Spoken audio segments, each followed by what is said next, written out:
Jesús sufrió, las espinas desgarraban de su piel, pero más inmenso fue su amor por quienes él iba a morir,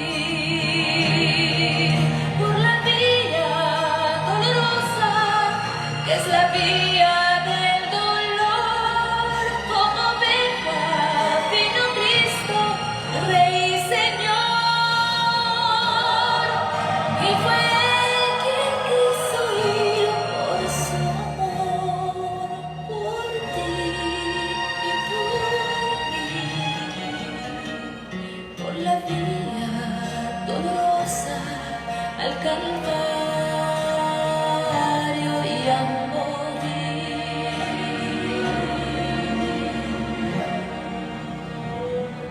Cargando su cruz apuesta, mi Señor Jesús subió a la cumbre del Calvario con valor, mas la gente se acercaba para ver al que llevaba aquella cruz, por la vía dolorosa que es la vía del dolor, como oveja vino Cristo, Rey y Señor, y fue Él quien quiso ir por su amor, por ti y por mí, por la vía dolorosa al Calvario y a morir. Su sangre vertió con profundo amor por salvar al mundo de condenación.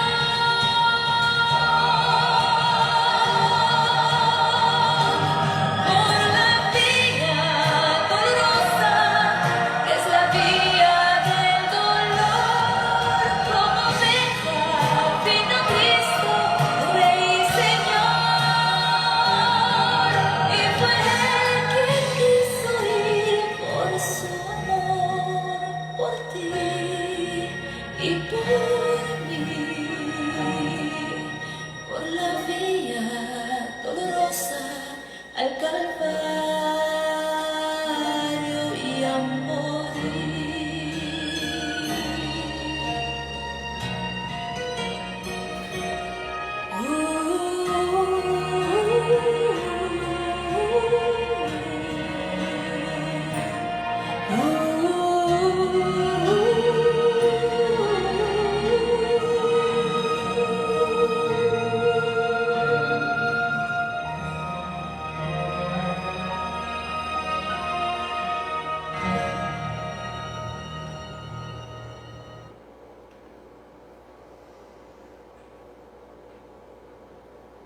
Muy buenas noches. Como comunidad que peregrina este Viernes Santo, nos encontramos reunidos en el nombre del Padre, del Hijo y del Espíritu Santo. Amén. Para acompañar a Jesús en este caminar de la cruz, en sus 7 palabras. Lo hacemos con el fondo de nuestro Calvario, el que se encuentra en nuestro templo, el que podemos observar a partir del próximo domingo. Jesús yacente en medio de María su madre y del apóstol amado Juan. Jesús ya muerto, pero a la vez una cruz, esperando la resurrección. Lo hacemos con el fondo y no desde el templo, debido a el mismo invierno y los truenos que ustedes seguramente habrán escuchado. que nos dificultan poder hacer la transmisión directamente desde el templo, porque nos hacen la transmisión un poco lenta y nos hacen la transmisión entrecortada. Dice el profeta Zacarías: silencio todo el mundo ante el Señor que se levanta de su morada santa. Las sombras de la tarde de este día memorable van cayendo, como en aquella hora de la entrega de Jesús. Hay también silencio y expectativa. Jerusalén se preparaba para la fiesta de la Pascua. En el templo se escuchaba el triste balido de los corderos, mientras que eran sacrificados para cumplir con lo prescrito en el libro del Éxodo. Nosotros hoy, delante de Cristo crucificado, aguardamos expectantes la voz del Maestro, la palabra del sumo sacerdote de la nueva alianza, la voz del amigo que se entrega por nosotros, la palabra viva de unos labios casi muertos. Es en este contexto de oración en el que los discípulos de Jesús meditamos sus últimas 7 palabras, 7 lecciones que llevan a su plenitud todas las demás lecciones de amor y de misericordia que nos dejó el Maestro Divino. Es en este clima en el que nos vuelve a convocar el Señor, como en la montaña de las bienaventuranzas, para que nuestro corazón aprenda desde la cátedra sublime de la misericordia la lección más viva, la enseñanza más clara, la doctrina más simple, la del amor. La humanidad necesita maestros. Mejor, la humanidad necesita volverse a Cristo Maestro. Justamente en esta hora dramática en la que se pretende imponer al corazón humano tantas y tan terribles lecciones de violencia, de muerte y de dolor. Para un mundo tan sediento de verdades estables, Jesús se hace ahora manantial de verdad.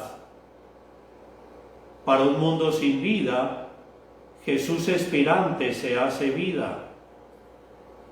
Para un mundo sin horizontes, el Maestro ha puesto su trono en el horizonte de la historia para trazar desde el Madero Santo el camino de la esperanza. Jesús va a hablar. Nosotros, con el peso dramático de nuestras limitaciones, intentaremos hacer eco a sus palabras de vida y buscaremos entender el mensaje de amor con el que Jesús inauguró su reino de vida y de paz. Jesús va a hablar. Habla, Señor. Nosotros queremos escucharte. No puedes ser maldito si has asumido nuestra condición humana.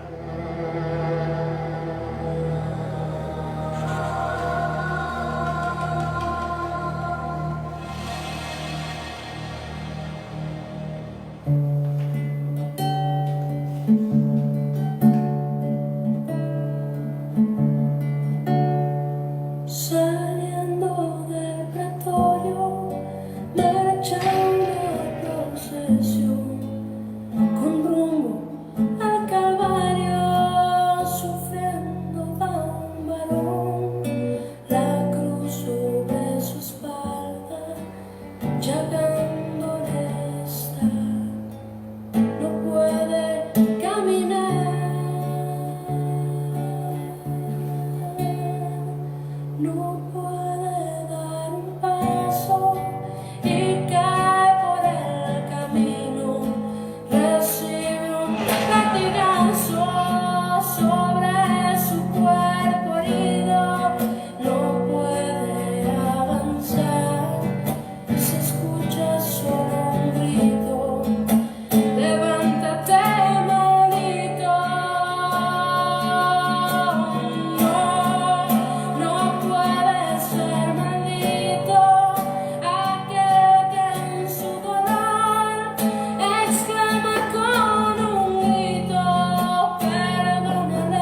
Primera palabra: Padre, perdónalos porque no saben lo que hacen. Paren el mundo que me quiero bajar, decía una frase de Mafalda. Y en el 2020 el mundo, de pronto y sin preguntarnos o pedir nuestra autorización, se paró. Como dice la canción de Pimpinela, el año en el que el tiempo se detuvo. Lo más humano que era tocarse, saludarse, besarse, abrazarse, reunirse, salir a divertirse, ya no se pudo seguir haciendo. Y lo que no pudimos hacer fue bajarnos. Al fin y al cabo, este es el único planeta que tenemos. No hay plan B. Y nuestro destino, como el de todas las especies, es buscar cómo sobrevivir. Y lo vamos a hacer. Esperamos tener pronto una protección definitiva, un tratamiento para este COVID-19. Desde la Segunda Guerra Mundial no había existido un reto a nuestro mundo que exigiera una acción común, como la que en estos momentos se nos exige. Esta es la mayor crisis de nuestra actual generación. Y la crisis a veces nos ha sobrepasado, pero la esperanza es que las medidas tomadas empiecen a surtir efecto. Hoy nos sobra tiempo. Ya no tenemos las agendas tan repletas, ni los días que no nos alcanzan. A ratos las horas pasan lentamente y en incertidumbre. Nunca nos había tocado ser parte de una súbita y mortífera crisis global de salud como esta. Y llevaremos sus cicatrices probablemente por el resto de nuestras vidas.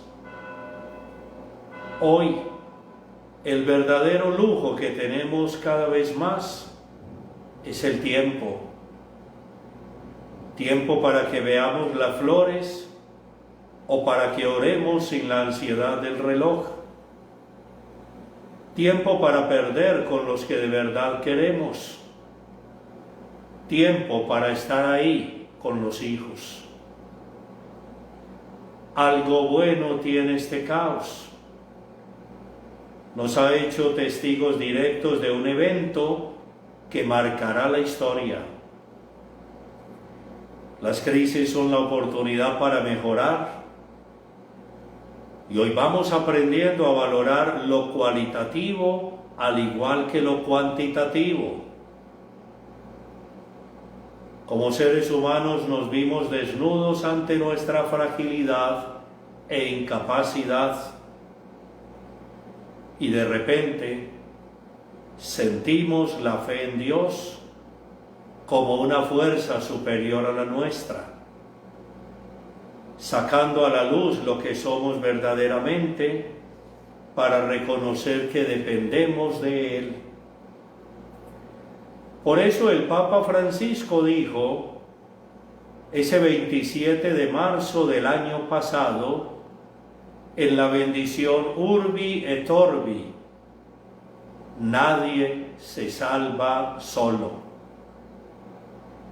Y en ese instante todos levantamos los ojos al cielo, esperando que Dios nos ayude con lo que solo somos, completamente incapaces. En este mar de desasosiego e incertidumbre, vimos un anciano de 83 años que apenas podía caminar, vestido de blanco, cojeando, atravesando una plaza de San Pedro vacía.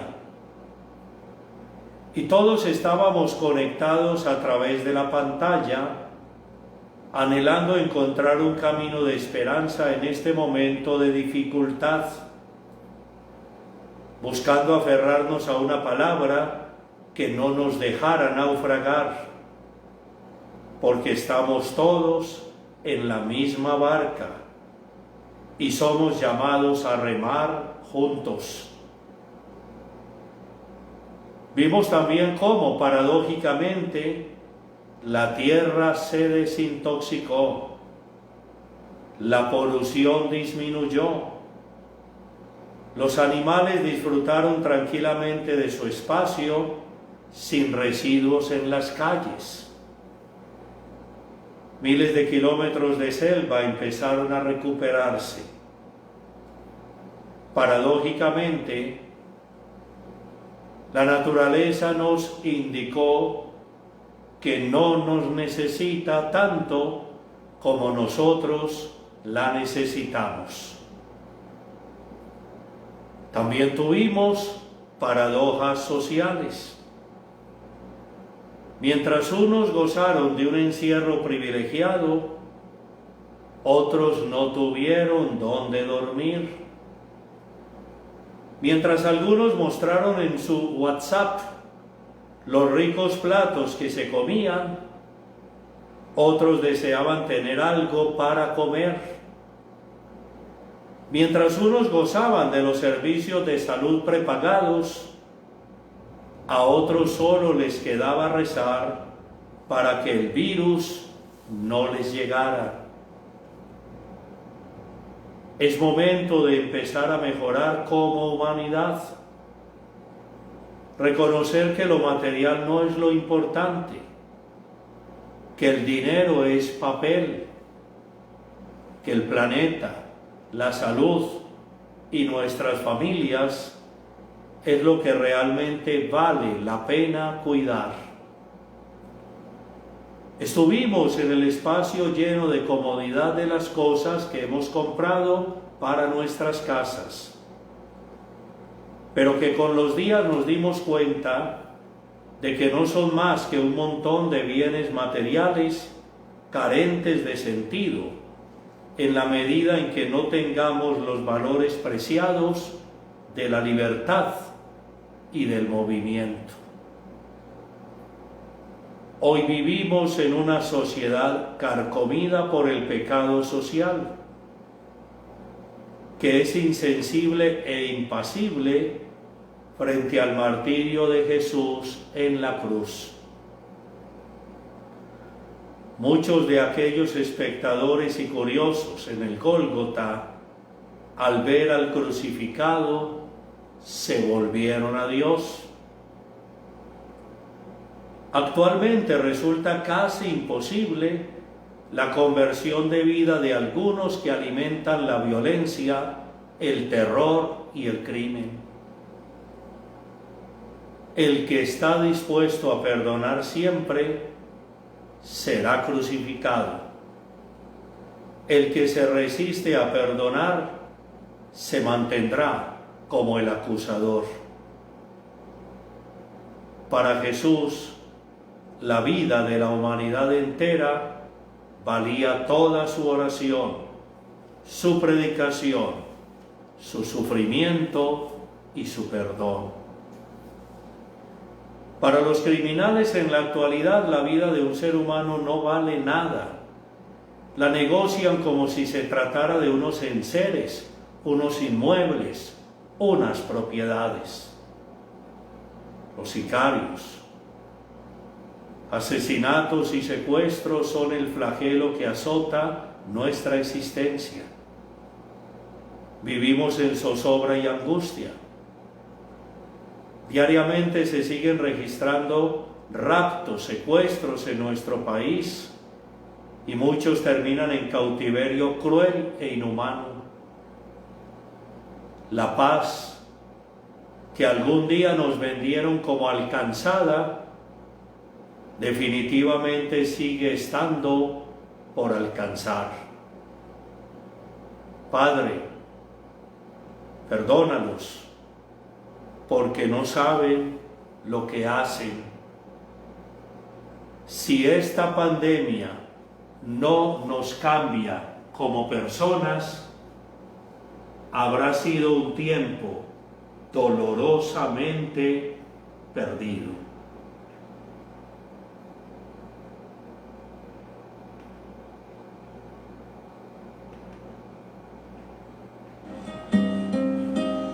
La letra de esta canción habla por sí sola. La letra es muy conmovedora y emotiva que resume el 2020, el año que se detuvo el tiempo.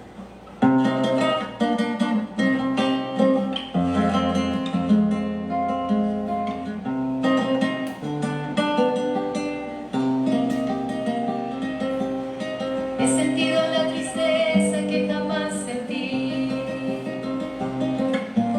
He extrañado hasta la gente que no conocí. He visto cómo la vida lleva en un momento el año que se detuvo el tiempo. He llorado como nunca yo jamás lloré. He rezado por aquello que nunca recé. He luchado con la angustia y los pensamientos. El año que se detuvo el tiempo. Y aunque todo pasará, y aunque vamos a salir, algo tiene que cambiar, algo tiene que servir. Aunque todo pasará, esto nos tiene que unir. Por aquellos que no están y no pudimos despedir.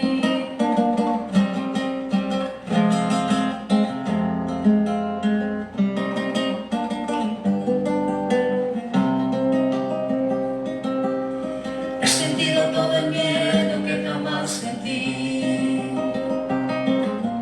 He sufrido la amargura de lo que perdí. He cargado la impotencia de lo que no entiendo. El año que se detuvo el tiempo. Y aunque todo pasará, y aunque vamos a salir, algo tiene que cambiar, algo tiene que servir. Y aunque todo pasará, esto nos tiene que unir. Por aquellos que no están y no pudimos despedir. El año que se detuvo el tiempo. El año que se detuvo el tiempo. El año que se detuvo el tiempo.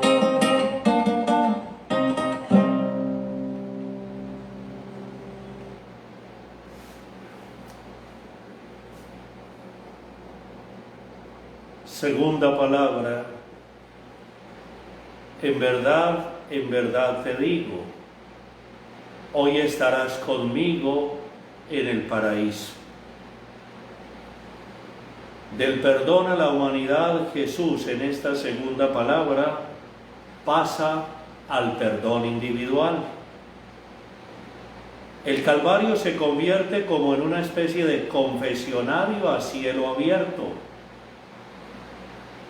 Después de una afrenta entre malhechores, sobreviene un arrepentimiento suplicante. ¿Quién lo iba a creer? Un bandido defiende a Jesús y confiesa sus pecados con dolor de corazón. ¿Cuánto no hubiera sido la alegría inmensa del Maestro de Nazaret si los dos ladrones, tanto Dimas como Gestas, se hubiesen arrepentido? Gestas se comportó como el oportunista y aprovechador que repite el improperio de los soldados. Si tú eres el Mesías, sálvate a ti mismo y sálvanos también a nosotros. Este criminal no buscó el perdón de Cristo. Pretendía ganarse el indulto de última hora del régimen de Poncio Pilato, pero tampoco lo logró. Mientras que Dimas se manifiesta como el arrepentido penitente que mira más allá de la ejecución y fructifica el patíbulo como siembra de vida eterna. La alegría en la tierra nunca es perfecta, tampoco la desdicha es completa. Jesús vive en la cruz la realidad viva de la parábola del hijo pródigo. Dos hijos, uno, el que se marchó a la vida desordenada, regresó arrepentido. Otro, el que se quedó en la casa, se mantuvo en la soberbia. El padre de los dos hijos muestra las dos figuras del hogar, la paternal y la maternal. En primer plano, cuando le reparte la herencia, representa la frialdad del progenitor administrativo, que solo piensa en el mero suministro de lo material. Pero con el correr del tiempo y al sentir el retorno de su hijo menor, aparece la figura maternal. Es un padre con corazón de madre. Lo busca, lo recibe, lo abraza, lo viste y le prepara una fiesta de alegría. No podemos confundir nuestro cristianismo como si fuera una religión de dolor, cuando en realidad es la religión del amor. La caridad y la misericordia no pueden esperar. Jesús no pierde tiempo para perdonar, no deja para mañana salvar un alma. No se trata solo de tiempo, se trata de recoger el fruto de la conversión del pecador. Con esta segunda palabra, dicha al buen ladrón con autoridad y poder, a todos Jesús nos está dando un mensaje de esperanza. Hasta el último momento de nuestra existencia, Jesús se preocupa por nosotros. Es la paciencia del siervo sufriente infinita como su misericordia. El Padre que espera a su Hijo hasta la última hora es el Dios que nos salva hasta nuestra última hora.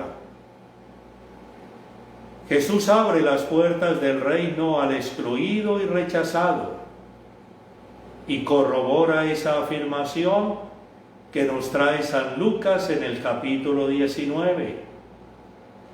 Pues el Hijo del Hombre ha venido a buscar y a salvar lo que se había perdido. Ese debe ser el propósito de todo cristiano: allanar el camino, enderezar lo torcido, sanar al enfermo. Estamos en un mundo donde en vez de abrir las puertas, más bien las cerramos, y para siempre. Se las cerramos en la cara a aquellos a quienes Jesús mismo invitó y llamó.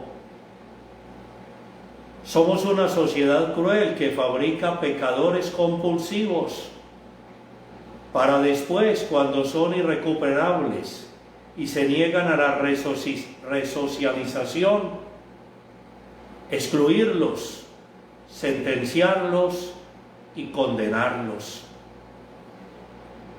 Hoy la violación de los derechos humanos se ha convertido en una práctica cotidiana y habitual. una especie de salvajismo oculto. Para Jesús este condenado arrepentido merecía una pronta oportunidad de salvación. Y aunque los maestros de la ley lo criticaban porque recibía a los pecadores y comía con ellos, con el hecho de la cruz, Jesús va más allá de la simple acogida receptiva. Camina con ellos cargando el madero. Comparte la tribulación de la crucifixión con los pecadores. Es capaz de morir con ellos. Y al condenado que se arrepiente, le abre la puerta del reino para que entre a comer en la mesa del banquete eterno. La misma fiesta que el Padre amoroso preparó con el regreso a la casa de su Hijo pródigo. La idéntica celebración festiva que el Padre del cielo organiza y los ángeles cantan amén con la entrada del malhechor suplicante. Cuando el sacerdote absuelve al pecador arrepentido en el sacramento de la confesión, está actualizando y conmemorando la confianza del paraíso ofrecida a Dimas en la cruz. Él se transfigura alegóricamente en el buen ladrón del Gólgota. El absuelto penitente se convierte en el buen pecador y el sacerdote que reconcilia en el buen pescador.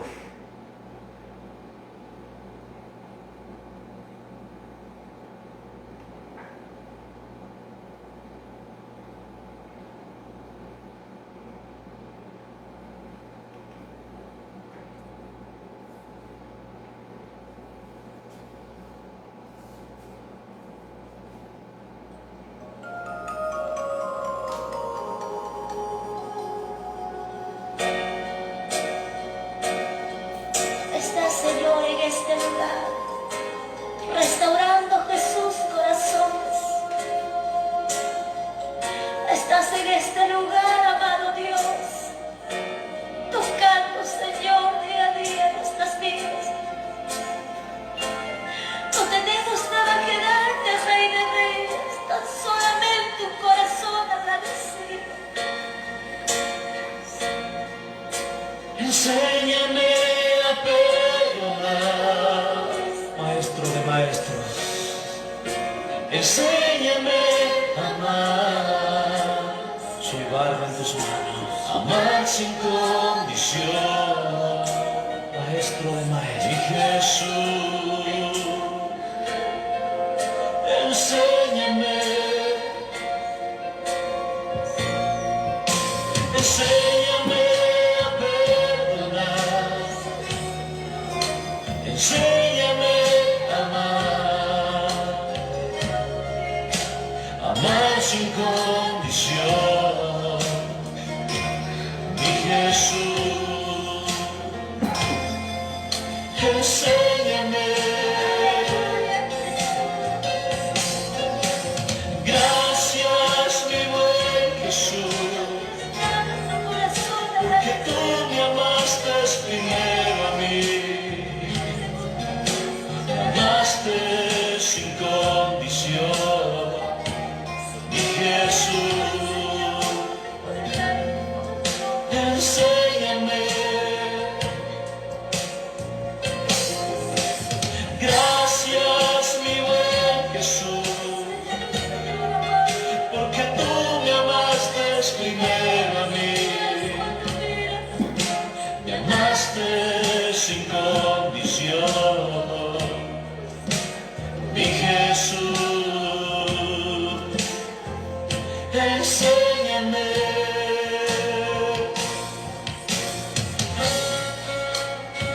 Si no tenemos amor, aún no hemos conocido a Dios. Si tú no amas, aún no has conocido a Dios. Podrás tener todos los ministerios y todos los dones, pero si aún no amas y no perdonas, aún no eres nada. Gracias, mi buen Jesús, porque tú me amaste primero a mí. Me amaste sin condición,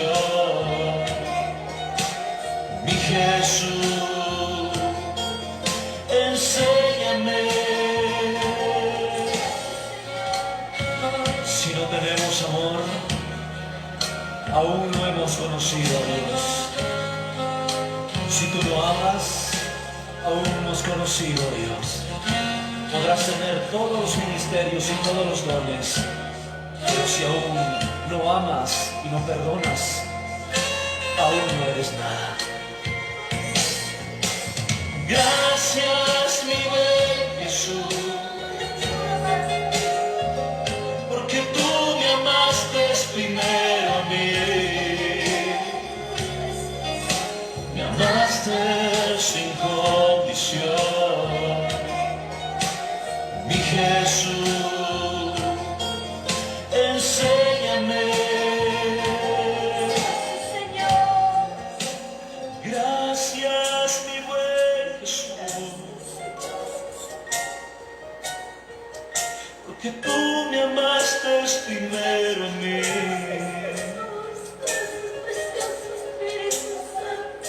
Me amaste sin condición, mi Jesús,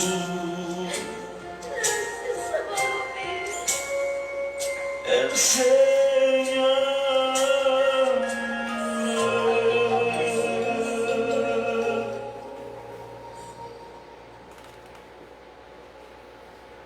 Tercera palabra, mujer, ahí tienes a tu hijo. Hijo, ahí tienes a tu madre. Esta tercera palabra de Jesús en la cruz no trata de resolver un problema familiar, como sucede en las postrimerías humanas, cuando alguien antes de morir redacta un testamento para remediar jurídicamente un conflicto doméstico o una repartición material. Cuando alguien antes de morir redacta un testamento para evitar un conflicto mayor en la familia. No, las palabras de Jesús en el pleno hecho de la agonía revelan que su principal propósito es entregar el discípulo como piedra angular del discipulado a su Madre amantísima, a quien le asigna una nueva misión materna. El Padre le asignó ser la madre del Mesías, y el Hijo le concede por su infinita voluntad ser la madre de la Iglesia, cuerpo místico de Cristo. La Iglesia es comunión con Jesús a través de María. No es un simple sentimiento o un afecto filial. Jesús se sitúa en un plano más elevado, la futura comunión de los santos. A Juan se le concede algo más sublime que estar a la derecha o a la izquierda del reino. A Juan se le entrega el precioso tesoro de la Eucaristía y la custodia de la Inmaculada Virgen María. La Virgen de Nazaret, que comienza a ejercitar en el mismo patíbulo de Cristo la maternidad apostólica de la Iglesia una y santa, convirtiéndose en madre en la obra de la salvación. Este suceso de ver morir a un hijo lo soporta la Virgen María como un dolor de parto, Muere Jesús, nace la Iglesia. El Calvario se transforma en un nuevo Belén de cara al misterio pascual. Es otro fiat, un distinto hágase, pero con una misma actitud, continuar siendo la esclava del Señor. Miles de madres hoy en día se suman a la lista universal de las madres que tuvieron que experimentar el dolor más terrible de la vida humana, ver morir y enterrar a un hijo. La Virgen María completa la era de dolor anunciada por el anciano Simeón.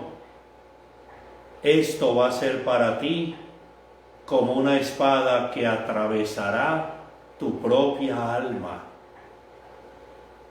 La Madre de Cristo hoy se asocia al dolor de incontables madres que tienen que transitar por la misma vía dolorosa mariana.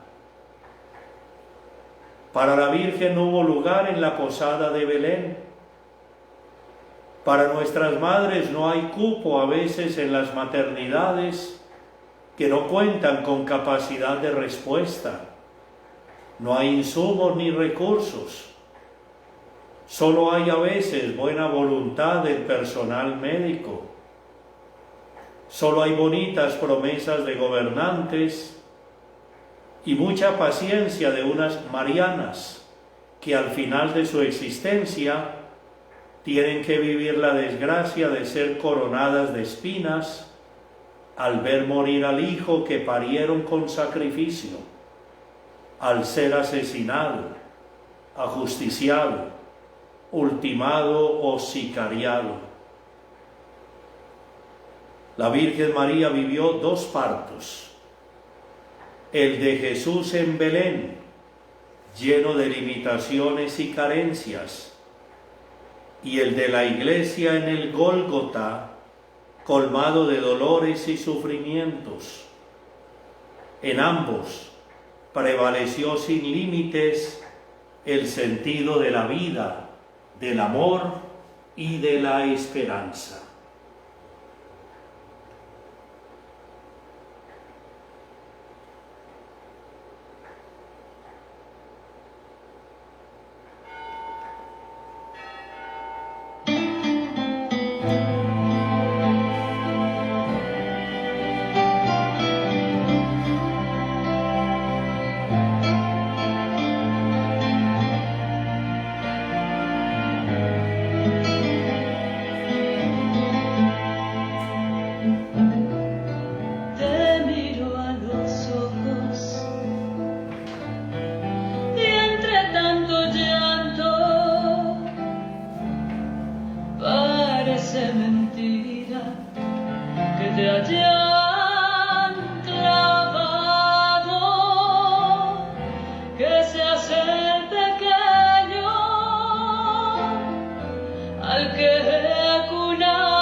Ponía serio sobre este madero de aquel pequeño que entre los doctores hablaba en el templo, que cuando pregunté respondió con calma que de los asuntos de Dios se encargaba ese mismo niño,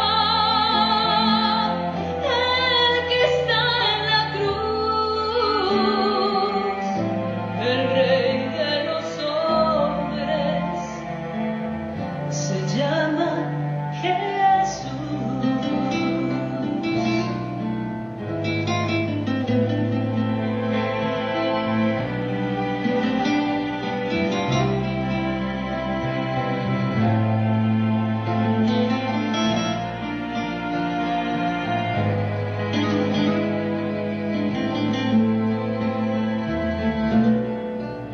Ese mismo hombre ya no era un niño cuando en esa boda le pedí más vino que dio de comer a un millar de gente y a pobres y enfermos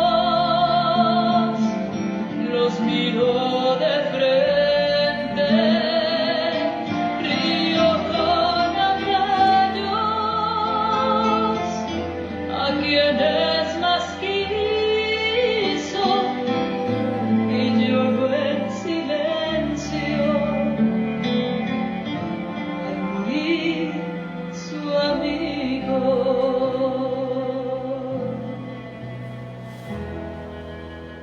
Ya cae la tarde, se nublan los cielos, pronto volverás a tu Padre eterno. Duérmete, pequeño, duérmete, mi niño, que yo te he entregado todo mi cariño, como en Nazaret, aquella mañana, que aquí tu sierva, que aquí la esclava.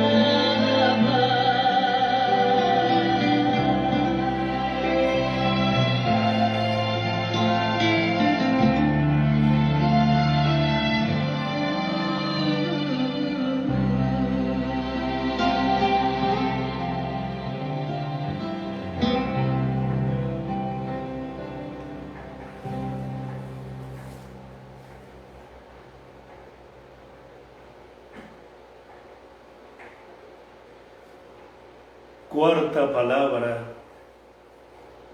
Dios mío,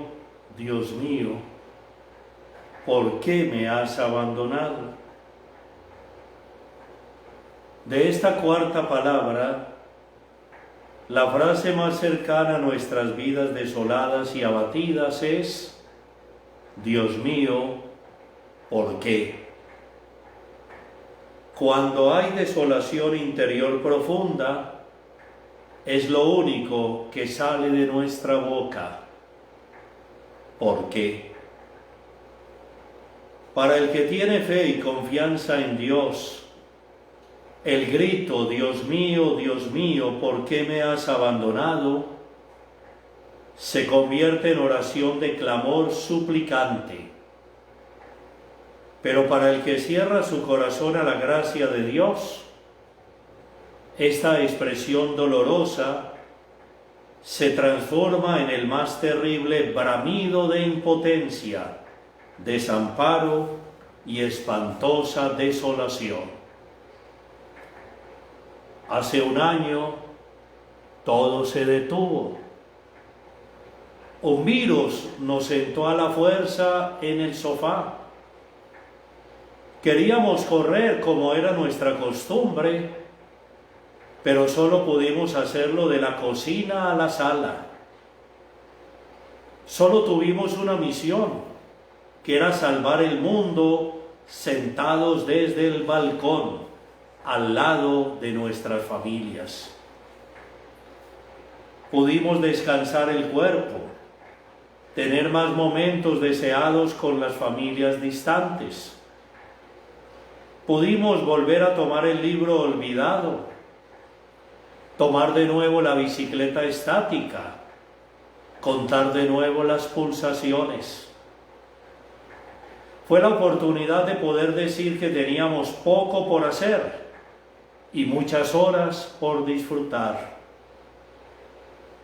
A nuestra vida medida con cronómetro le pudimos decir que descansar estaba permitido, que no era necesario estar llenos de actividades. Pero también es cierto que el golpe para la economía fue fuertísimo. Afortunadamente no fue letal. Entendimos, cuando volvimos a salir, que era responsabilidad de todos empezar a buscar mecanismos que eviten que el país se paralice totalmente. La bendita economía debe encontrar cómo seguir moviéndose. Los colegios y las universidades tuvieron que experimentar de frente con la virtualidad, con contenidos que se llevan al ritmo del estudiante y no del profesor. La mayoría de las empresas experimentaron con el teletrabajo.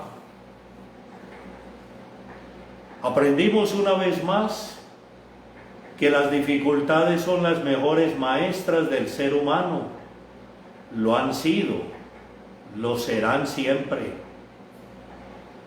Hoy debemos asumir el verdadero y profundo valor de la salud y de todos aquellos que con sus conocimientos se esfuerzan por darnos una mejor calidad de vida. Espero que al menos hayamos entendido que vale más un campesino que cultiva el alimento que la estrella más reconocida de la farándula mundial. Espero que al menos hayamos entendido que ni con billetes ni con petróleo nos podemos lavar las manos o quitar la sed. Espero que al menos hayamos entendido que el ayudar y el ser ayudado es lo esencial, que no hay riqueza alguna sobre la tierra que pueda compararse con el poder dormir con tranquilidad, el poder sonreír en familia. Es increíble pensar en todo lo que es indispensable para el ser humano y darse cuenta de que suele ser aquello que más poco valor tiene en la sociedad. ¡Qué paradoja! Tanto que nos lavamos las manos y no podemos estrecharnos. ¡Qué paradoja! Cada vida cuenta sin calcular el precio que cueste preservarla. Y es legítimo el debate sobre cómo compaginar la defensa de la salud con la defensa de la economía, que supone también la defensa de la vida. Pero hay que recurrir a la práctica de los valores que pueden llevar a las personas a dejar egoísmo e indiferencia y a contribuir con su esfuerzo a superar la tragedia. Valores son las creencias o ideales con los que decidimos si algo es malo o bueno, deseable o indeseable. Y para combatir el coronavirus se necesita con urgencia solidaridad, responsabilidad, disciplina, paciencia, humildad, en otras palabras, valores. Este momento nos brinda la posibilidad de construir de la mano de Dios las oportunidades del mañana, de reafirmar desde nuestra fe de qué estamos hechos.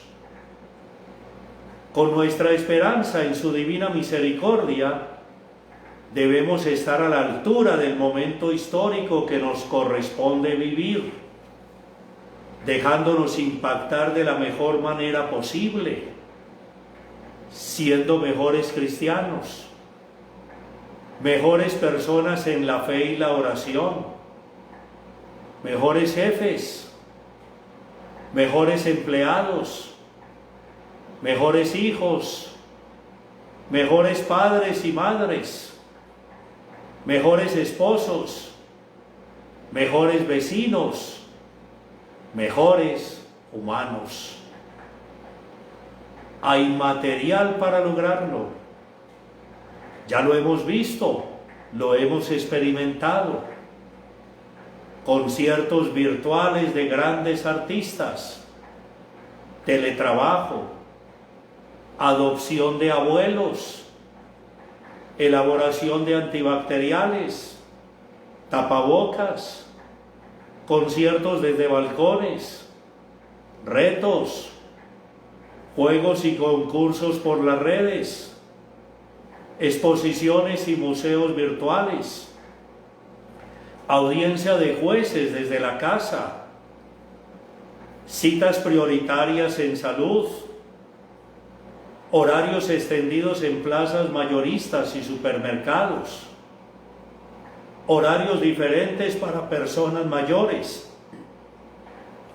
clases de actividad física desde la casa, misas por radio, rosarios en las cuadras, campañas educativas por televisión y prensa escrita para el lavado de manos, memes, canciones, oraciones, dramatizaciones, trapos rojos para anunciar alguna necesidad de los adultos, humor, juegos.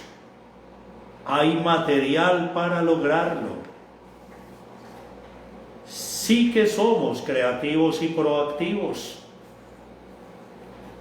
Hoy nadie tiene la fórmula mágica para resolverlo, pero de la mano del Dios creador y providente, que si bien en el Calvario y desde la cruz vio cómo su Hijo expresó su sensación del abandono de los hombres, pero nunca de su Padre, y que en esta Semana Santa viene a entregarnos nuevamente su amor en su Hijo. Viene a decirnos que Él nunca nos abandona, que con su ayuda vamos a salir de esto, y como guerreros victoriosos de la fe, volveremos a celebrar, ahora sí, tomados de la mano, la fuerza que tiene la vida cuando hay unidad y sobre todo cuando hay también humanidad.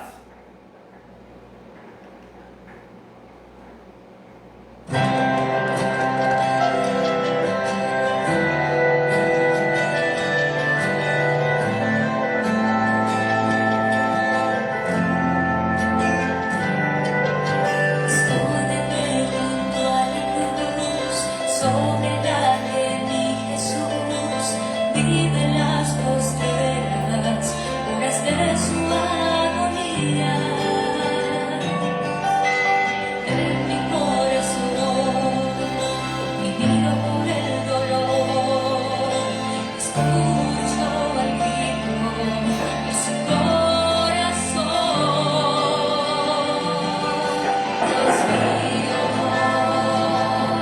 Dios mío, ¿por qué me has abandonado? Dios mío,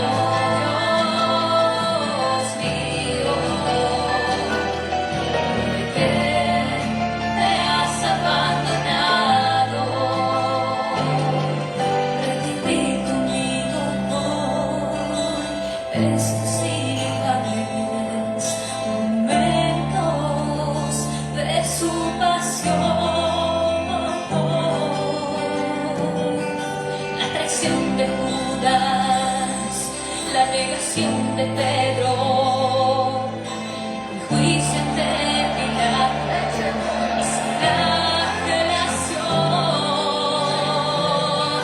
la coronación de espinas, la subida al Calvario, el espasmo de sus manos y sus pies traspasados por los clavos.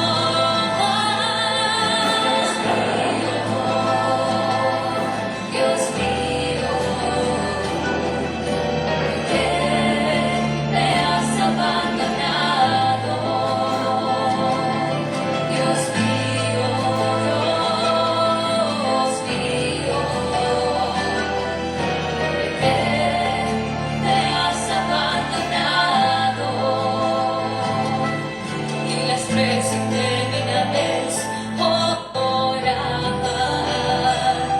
de su atroz agonía, y las tres interminables horas suspendido en la cruz, y ver si hay valor igual que el mío, y ver si hay valor igual que el mío.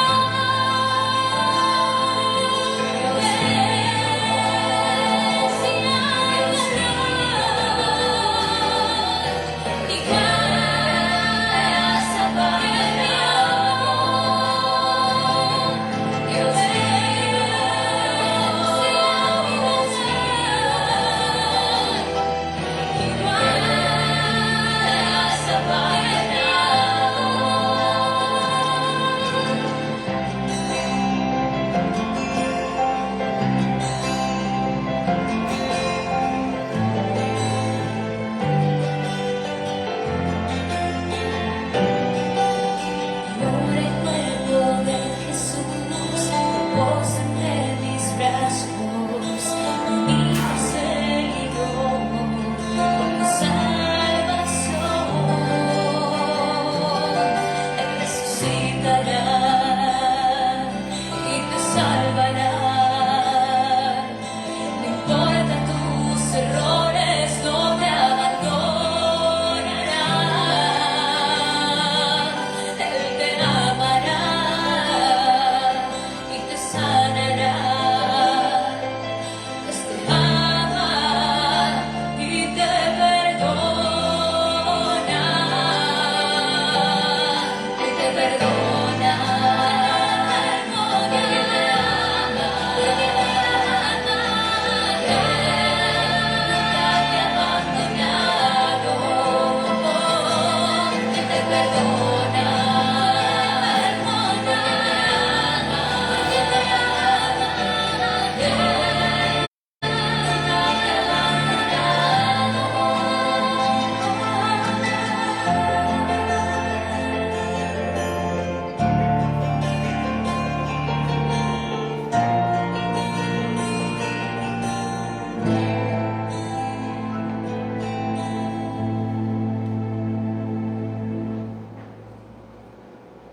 Quinta palabra, tengo sed. Es la palabra más pequeña, pero la más humana y conmovedora de Jesús en la cruz. El Verbo encarnado de la palabra que hizo el cielo y la tierra, carece de la criatura agua. Se entiende por sed el deseo, el anhelo, el afán, la necesidad. La sed de agua es algo profundamente humana y natural. Es la necesidad imperiosa de la vida para conservar la existencia que Dios nos ha dado. Debemos contar con el preciado líquido de la vida. En el Gólgota estaba la crema innata del poder temporal de la época. El poder político, militar y religioso retosaba en la cima del monte de la calavera. El gobernante se confundía con el espectador. El levita se juntaba con el soldado. El saduceo se apiñaba con la muchedumbre y el herodiano se confundía con los fariseos. Era como una especie de cumbre, muy parecida a las reuniones o cenáculos de los poderosos del planeta, que se reúnen de manera consuetudinaria para resolver el problema de la hambruna desde mesas ostentosas, o la plaga de las guerras desde ciudades afrodisíacas sitiadas por operativos de seguridad, donde utilizan miles de militares forrados con fusiles. ¡Qué ironía!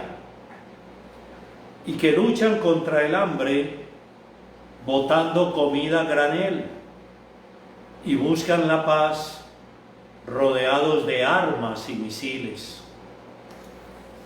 Necios. Hablan del hambre con actitudes del rico Epulón. Hablan de la paz con el talante sanguinario del rey Herodes. Portando armas en sus chalecos, quieren la paz. Hablan de la falta de agua, tomando licores. Hablan de la pobreza, firmando negociaciones repletas de tratados fraudulentos, engañosos y podridos de corrupción, de dolo, malversación y concusión. Mandatarios que tienen los genes de Herodes, Pilato, Barrabás, Iscariote, Anás y Caifás. En el Gólgota triunfaron las monedas, las espadas y los turbantes. En cambio fracasaron las lágrimas, las cruces y las túnicas.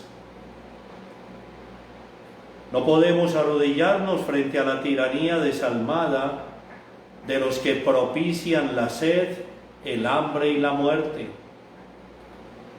Nuestras rodillas solo deben inclinarse frente a la divinidad de nuestro Señor Jesucristo, un Dios encarnado y misericordioso, que no compartió ninguna ideología política porque entendió que son contrarias al amor y al servicio,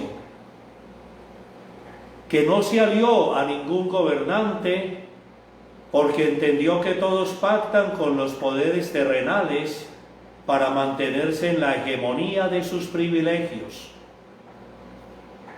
que no durmió en ninguno de los palacios porque sabía que allí pernocta la ostentación, la suntuosidad y la pompa que cercena la justicia de la tierra, que no le expresó palabra alguna al sanguinario de Herodes, porque Jesús no dialoga con los gobernantes que se burlan de los pobres y se beben las mieles del poder. Así como la sed biológica de Cristo la intentaron aliviar con vinagre, la sed de justicia de Jesús la pretenden hoy en día aplacar con amenazas, intimidaciones y miedos. Pareciese una contradicción que aquel capaz de quitar toda la sed en la cruz tenga sed. La sed que Jesús padece en los pobres es la sed que la humanidad está comprometida a saciar con la acción pastoral de la Iglesia. Necesitamos cristianos sedientos del amor de Dios, que hidraten con el agua viva de Cristo al mundo entero.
Sexta palabra.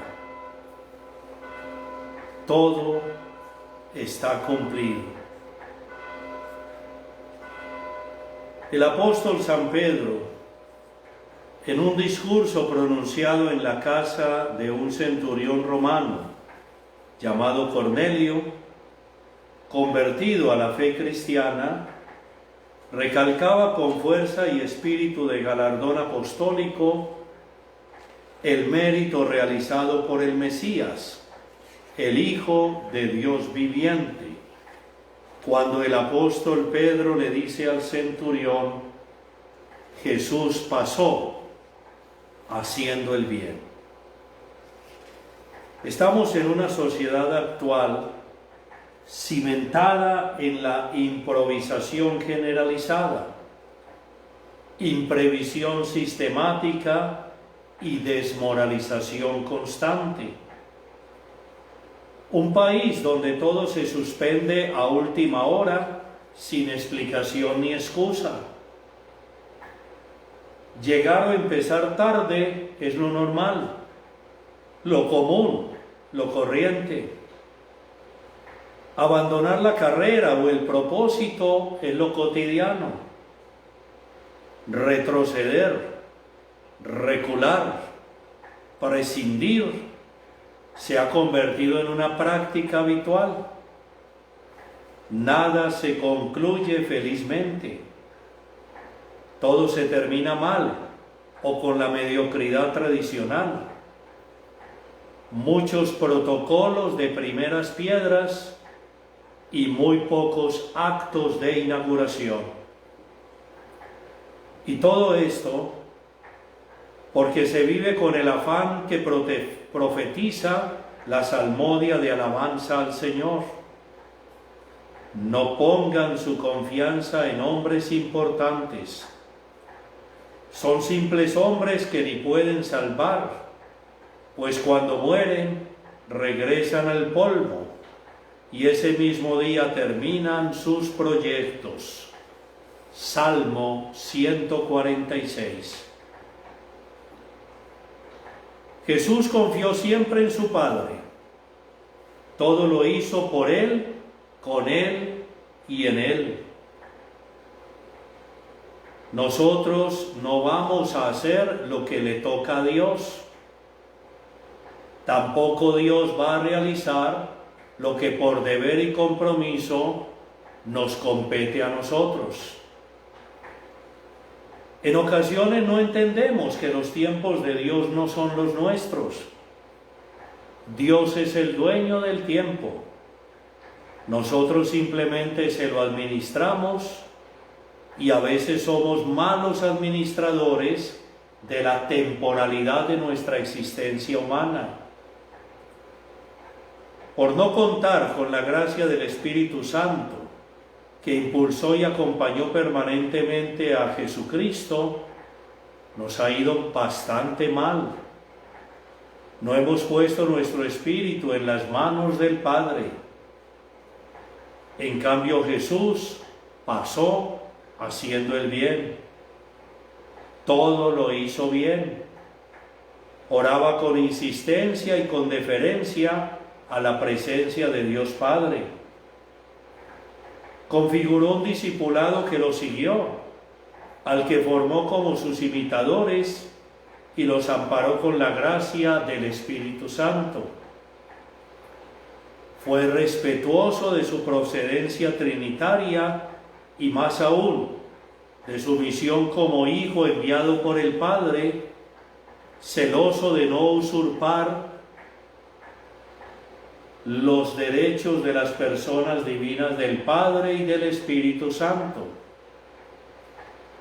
Su misión la desempeñó a través de la enseñanza de unos mandamientos basados en el amor, en el perdón y en el servicio al prójimo. Todo lo hizo bien. Sus actos, discursos, sermones, cuentos, enseñanzas y milagros fue para que el ser humano discurriera sobre la fe.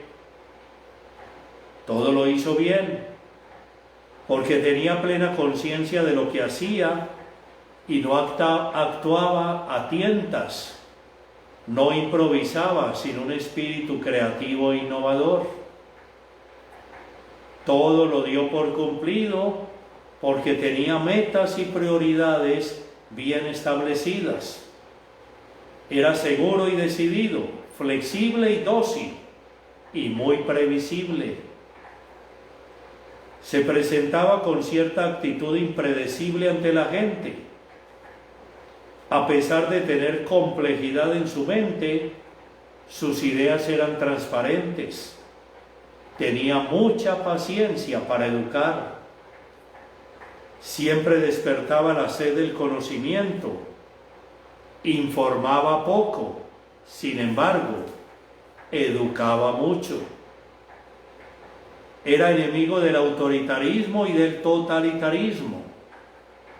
Tenía valor para expresar sus ideas, sabiendo que eso le costaría caro, persecución y sufrimiento frecuentes. No se amedrentó, asumió los conflictos y sus consecuencias.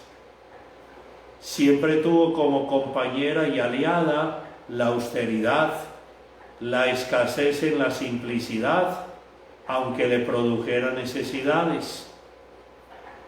Todo lo dio por cumplido. Se ejercitó en la defensa del derecho personal y en la libertad del pensamiento. Buscó comunicar y siempre estaba informado, a pesar de las restricciones del imperio del César. Era una persona humilde, sencilla, tolerante, obediente e inteligente. No sentía placer por el estatus social, no quería el poder político. Nunca más mantuvo el status quo de su estirpe real, no hizo alarde de su categoría de hijo de Dios. Conoció profundamente el pensamiento, las limitaciones y las crisis de la existencia humana. Atravesó una vida donde sufrió angustias, dolores, opresiones sociales, dificultades de sobrevivencia y rechazo social. Tumbó el paradigma de la élite del binomio sabiduría-riqueza por el de sabiduría-pobreza. Aprovechó cada angustia y cada contrariedad para tener una oportunidad de enriquecer su comprensión y educar a los demás. Su proyecto era insigne: transformar el pensamiento para cambiar la manera de vivir. Provocó hasta la admiración de sus enemigos, la vocación de sus oyentes y la atención de sus amigos. Todo lo hizo bien, porque Dios es infinitamente bueno. Todo lo hizo bien. Por eso pudo decir, sin ningún problema, sin ninguna dificultad, sin ningún reato: todo, Señor, todo Padre, está cumplido.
Séptima palabra.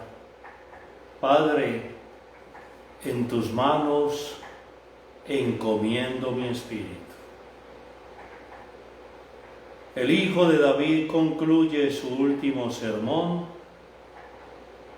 con un versículo del Salmo 31, el versículo 5, el versículo con el que el fiel israelita manifiesta la plena confianza en el Señor, el versículo con el que el fiel israelita invoca al Señor con tanta seguridad que le habla como si ya hubiera obtenido el beneficio que le está pidiendo. Padre, en tus manos encomiendo mi espíritu. Un día podremos decir que esta triste situación que nos causa la pandemia actual también habrá pasado.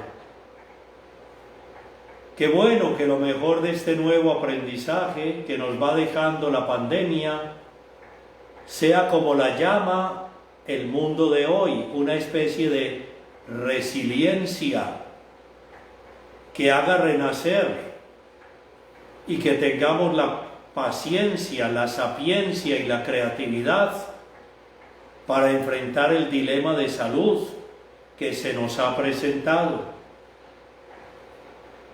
Cuando se calme la tempestad del coronavirus, como lo llamó el Papa en su bella homilía del año pasado, para que el símil de la barca pontificia no zozobre, debemos estudiar las mejores soluciones como retorno a la normalidad. No podemos sumarle a una depresión anímica otras depresiones. Nada es nuevo bajo el sol. De guerras y de pestes se compone buena parte de la historia de la humanidad. Pero hay otras pestes. La palabra que nace de los malos olores, la pestilencia, que no tienen que ver con organismos parásitos, sino con actitudes, y a las cuales también debemos prestarle atención. La peste de la mentira, que se ha tomado todos los ámbitos y nadie se preocupa por combatir. La peste del mal gusto, cada vez más amplia. La peste de los escándalos y la peor de todas, la de la corrupción, que se come lo que sea sin que haya ningún control. Estas últimas pestes que flotan en todos los escenarios y con las que muchos se quisieran contagiar, crean los climas que vivimos de desasosiego, incredulidad, pesimismo y destrucción de las costumbres. Y ahí seguimos, ahí vamos, apestados y saltando de una peste a otra. Pero no todo está perdido. Aparece una luz en este tiempo santo,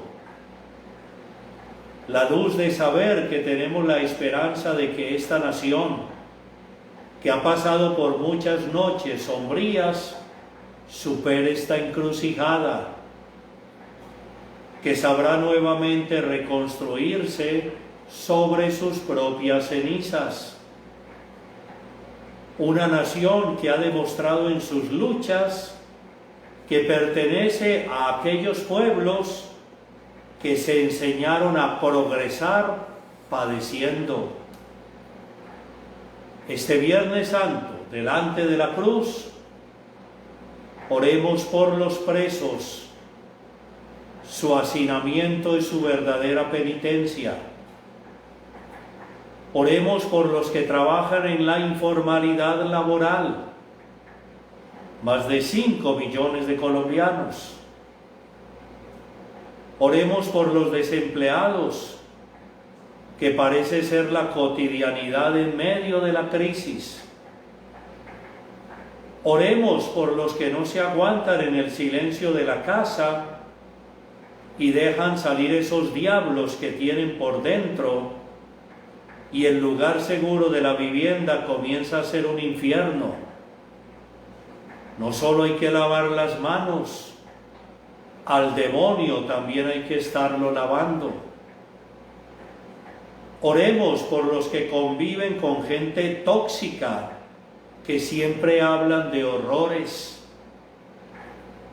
Oremos por los que salen de sus casas sin cuidarse y sin cuidar a nadie a su alrededor. Ese grupo de irresponsables que viven pensando que nadie se muere la víspera. Oremos por los que dicen comamos y bebamos, que mañana moriremos, y no les importa cuidar de nadie. Oremos por los mendigos que con el hambre y la miseria que viven ya se van volviendo como un paisaje en nuestro camino. Oremos por los jóvenes que mueren asesinados, los que desaparecen, los que amenazan, los que usan para cargar estupefacientes. Oremos por las personas que están en la violencia, en la carrera criminal, a muchos de ellos prometiéndoles esta vida y la otra. Señor, ¿cuánto nos amas? ¿Cuál es la medida de tu amor? La medida de tu amor no es otra que tu amor sin medida. Hoy, delante de tu cruz, ponemos todo nuestro sufrimiento. Esta última palabra de Cristo en la cruz es la despedida de la tierra, pero a su vez es la bienvenida en el cielo. Padre, en tus manos, solo en tus manos, en tus benditas manos ponemos nuestro espíritu. Alma mía, recobra tu calma, que el Señor fue bueno contigo.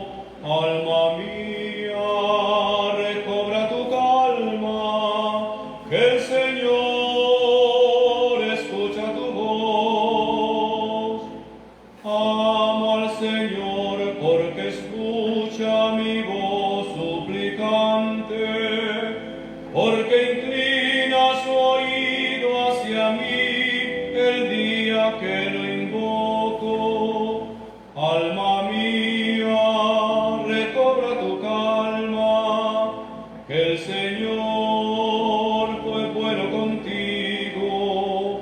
Alma mía, recobra tu calma, que el Señor escucha tu voz. Me envolvían redes de muerte, me alcanzaron los lazos del abismo, caí en tristeza y angustia, invoqué el nombre del Señor. Señor, salva mi vida. Alma mía, recobra tu calma, que el Señor fue bueno contigo. Alma mía, recobra tu calma, que el Señor escucha tu voz. El Señor es benigno y justo, nuestro Dios es compasivo. El Señor guarda a los sencillos, estando yo sin fuerzas me salvó. Alma mía,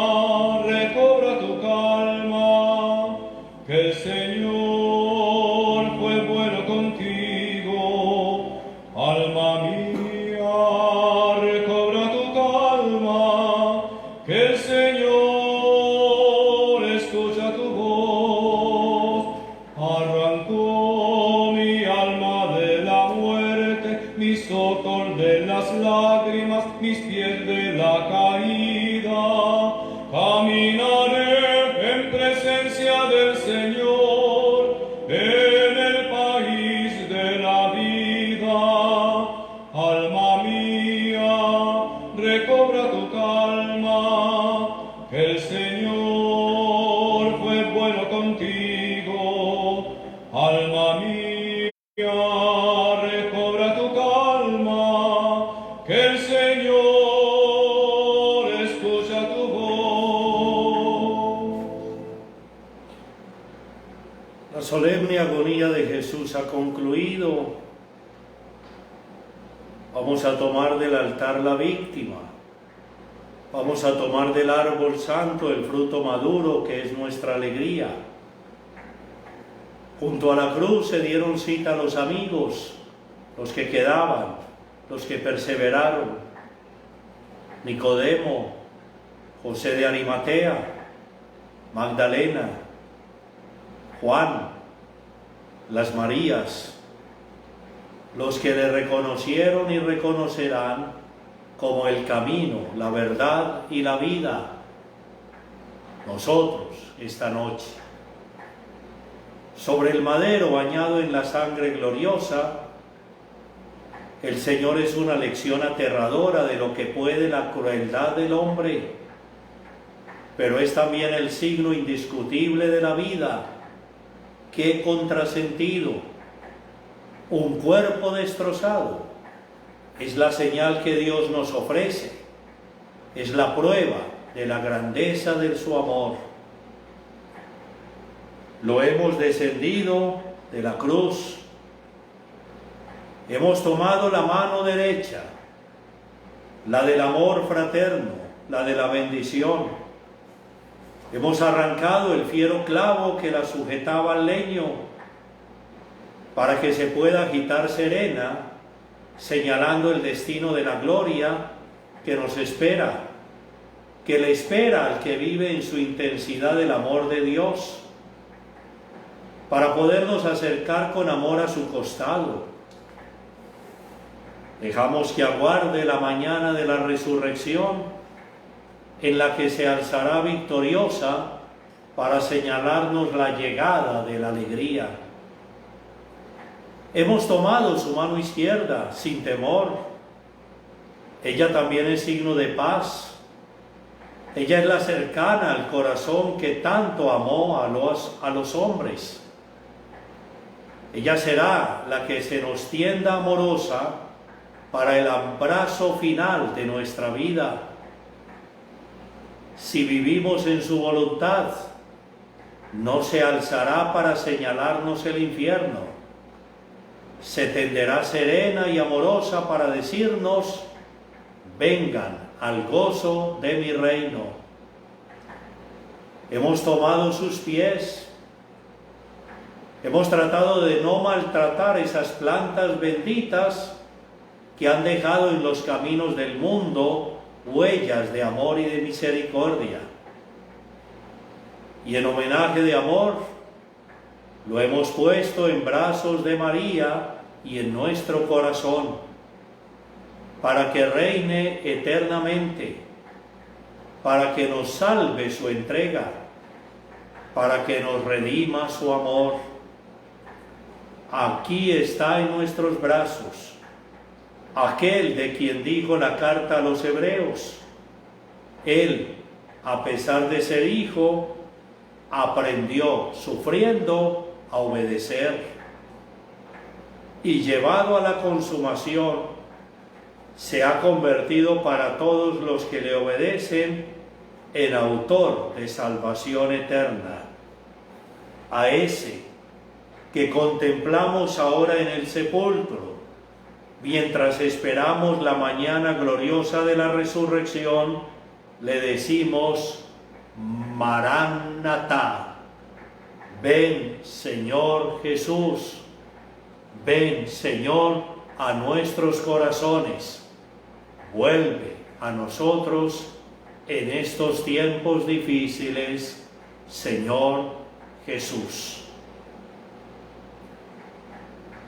Y en la calidez de sus hogares, terminamos esta reflexión piadosa de las palabras del Señor en la cruz y desde la calidez de sus hogares imploramos al Señor precisamente su bendición, su presencia, su compañía, y nos reconocemos todos postrados ante la cruz de Cristo.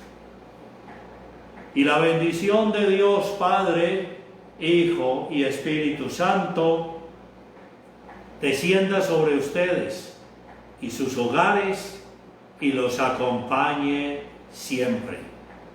Nos vemos el domingo para celebrar la Pascua.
Cuando he visto injusticias y he callado, yo he sembrado tu alma de amarguras, al fingir siempre ser un buen cristiano.